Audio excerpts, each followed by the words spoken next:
everything with the XFL is brand new. We're really making adjustments as we go on. And I think the biggest thing that the XFL did, I don't know whether this was a natural thing that just happened or whether they actually planned this, but the sideline interviews really got toned back, starting with the second game. Like Yes. Once the second game rolled around, it was a very different kind of atmosphere for the interviews, and it was very noticeable. I really wonder. I would like to see if they got some feedback and they were like, especially I think the big thing that they got feedback was interviewing the guy who flubbed the 35-yard kick. I think that had a lot of people on Twitter talking. It was very early into the XFL's kind of life. That's brand new. And I think that was the big thing that everybody was kind of talking a little bit critically. And I really think they made the adjustment. So, if that's the adjustment they're going to make over a weekend, over 8 games or over 4 games, I can't wait to see where this product is at the end of the season in 12 weeks. I agree. And the one thing too, what I really loved again about the presentation is the fact that for the replays, you're allowed to hear what the replay official is speaking to the referee. Oh, when he's sitting there with his little Xbox controller, which I still don't understand, but you get to hear what he's saying. He talks you through the process. And then the greatest thing is to hear these guys say, "I'm really not sure," because that little bit of honesty really kind of gets you into the head of the person making the decision. And then you look at it and you're like, man, I feel for this guy because I don't know what call I'd make, and I think if you're any sports commissioner, MLB, NFL, anybody that has challenges that have become a huge part of sports now, you got to be watching and you got to be making these adjustments because this is like what the XFL did. They just changed the game of replays. No longer like I'm going to be watching MLB this year, and it's going to go off to some guy in New York when like someone steals second, gets tagged, or they're going to check, and it goes off to somebody in New York. You have no, other than the replay that you're seeing, that everybody's seeing, you have no look into the process, the decision making process. You don't even see the guy. You just see the umpire on his headphone sitting there nodding. So the fact that you're hearing that conversation, that's a game changer. And the best part is, like, I was listening to the Dallas game in the car. I was driving, like I had to drive, so I was in the car listening to ESPN radio and listening to the replay, like the replay review over radio. I got a clear picture of what the play looked like. It's very hard in a complicated play for a radio announcer to really call the play and really paint a good picture. But then listening to the replay review, I was able to kind of piece together exactly what had happened that play. It really translated to, I wasn't sure, like listening to the radio, I wasn't sure how all the in-game, the hot mics and the interviews and the replay reviews and listening to the referees, how that was going to translate to radio, because you can't see who's talking. It's constantly switching. But it really transferred to radio really well. I was surprised. No, I'm glad to hear that. Yeah. I haven't got a chance to listen to it on the radio yet, so that's good to know. Now, before we get into some specifics about the games, how did you feel the overall quality of play was in terms of the players, how they match up? Because obviously nobody was expecting the highest level of NFL quality here, but we were expecting good quality football. I think for me, I was impressed by, like, it really exceeded my expectations. I had pretty low expectations for how play was going to be. The one thing that I was really disappointed by and really kind of took the oomph out of the games was the quarterbacks need a little bit of work. And I think that's in part, like, there was a lot of drop passes. That's on the quarterbacks. That's on the wide receivers. Lots of drop balls, lots of missed throws. That's where it really kind of felt like, okay, we're not watching the NFL. Other than that, like the run game for most teams was really fantastic. The defense, I was seeing a lot better defense than I was expecting to see, especially in that Guardians game. Man, those Guardians, they'll just put you, like, stop you in place, that defense. Now, how much of this do you think, with the defenses being so much better and the offenses needing a lot of work, is due to communication and potentially that the defenses can acclimate to each other a little bit quicker than an offense? Because they only had a 5-week training camp together, so everybody's still trying to get to know each other.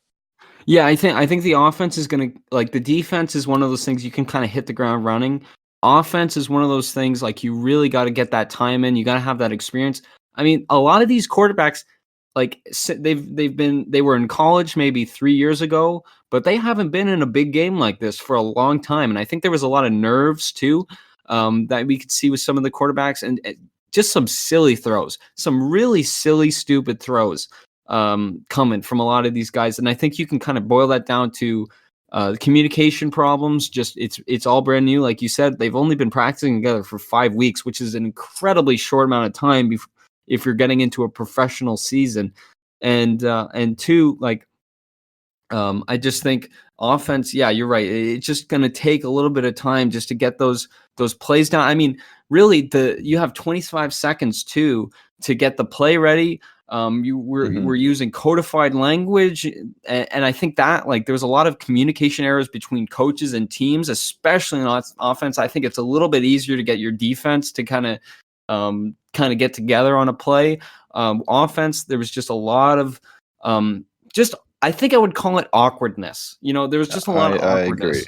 I think the 25-second play clock really helped the defenses, especially the first week while the offenses are starting to get rolling, and it resulted in there was some lower scoring games than we really expected. I think it was 3, if I'm correct here, 3 of the games the under hit for the total, which I mean, if you would have told me that last week, I would have argued. I really thought this was going to be a high scoring weekend. So the odds are not up for next week yet. I'm curious to hear what you think about this. So most of the games, the over under was sitting about 50 points. Do you think that number goes down next week given the low score in these games? I don't. I feel like it doesn't, and I don't think that's because of the pace of play and how it's been going. I feel like that's just because people see the XFL and they're going to want to hit the overs and they'll drive it back up. So I don't. I think Vegas odds are going to stay around that. They might drop a few points, but I don't think they'll drop too much, just because of people's want to hit the over, especially with a league like the XFL. And I mean, you got a big point scorer coming back next week, or not coming back, coming in next week in Landry Jones for the Dallas Renegades. Oh, 100%. Dallas Renegades did their offense they were comparable or competent on the field. They just couldn't get into the end zone. And I think we're going to see a lot more points next week with Jones coming in. I agree. And I like the decision by Dallas where he was cleared to go play today, but they made the decision that it was his knee. They want to think about his health for the future. So they decided to sit him this game and start him next week. And that really plays into the whole XFL's kind of the high importance they put on player safety. The fact that the temptation to play a guy like Jones week 1, all the eyes are on you. You have the number 1 QB in the league. You're the number 1 seed, basically. The temptation to kind of push your number 1 guy out there was probably huge. And there's probably a piece of Jones at least wanting to get in that game. He had his shoulder pads on. He was dressed and ready to play. Yep. So I think it was a smart decision. It was the safe position to keep him on the bench. But I can't wait to see him play next week. I agree. I think he's gonna really shine in this league. Now, do you want to start going through the games, kind of brief recap, game by game? Sure. Yeah. So first off, we had your Seattle Dragons fallen to the DC Defenders 31-19 in the first ever game for the rebranded XFL. So this game, it was. I think it was somewhat close. I think Seattle never really was in a position where they were out of the game, but they were never in a position where you were confident that they could really win this game. Do you agree?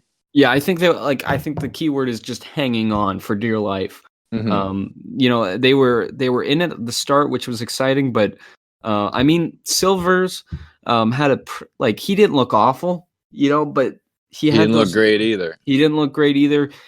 He gave up that pick 6, which was, I think, a huge turning point in the game. But to be fair to him on that pick 6, if his wide receiver doesn't just fall down, that's a 5-yard completion. No, for sure. That's what the thing is, the quarterbacks A lot of the quarterbacks like Silvers looked pretty bad, but a lot of that blame can be put on the wide receivers who were dropping a lot of balls, missing a lot of cues. Some plays just didn't seem to know where to be. Mhm. And that's gonna fall on the QB's shoulders. Yeah, It really is.